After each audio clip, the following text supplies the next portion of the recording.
নমস্কার, আমার ইউটিউব পরিবারকে সুমির রান্নাঘরে স্বাগত জানাই।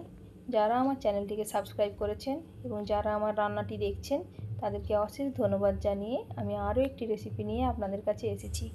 আজকের রেসিপি সাদা আলুর তরকারি। এর জন্য প্রথমে আমাকে লাগবে কড়াতে দিতে হবে 2 টেবিল স্পুন রিফাইন্ড অয়েল, তারপর ওতে দিতে হবে 1 টেবিল স্পুন কালো জিরে। ওটাকে একটু হালকা করে ভেজে নিয়ে ওতে এবার আগে থেকে কেটে রাখা আলুগুলো দিয়ে দেব।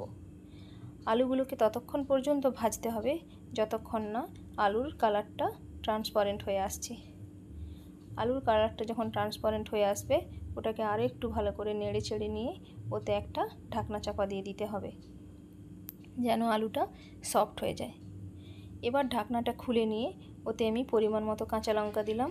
যে যেমন কাঁচা লঙ্কা খেতে পছন্দ করেন সে সেইভাবে দেবেন।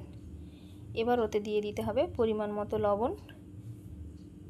লবণটা দেওয়ার পর এবার ওটাকে আবার কিছুক্ষণ ধরে ভালো করে ভেজে নিতে হবে। এই তরকারিটা লুচি এবং পরোটার সাথে খেতে খুবই ভালো লাগে।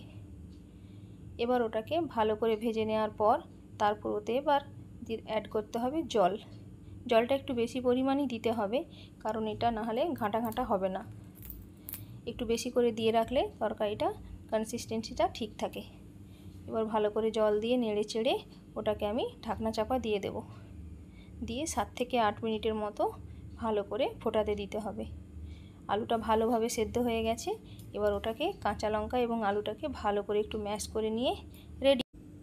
গরম লুচির সাথে পরিবেশন করুন। রান্নাটি ভালো লাগলে লাইক করবেন এবং চ্যানেলটিকে সাবস্ক্রাইব করে দেবেন। ভালো থাকুন, সুস্থ থাকুন।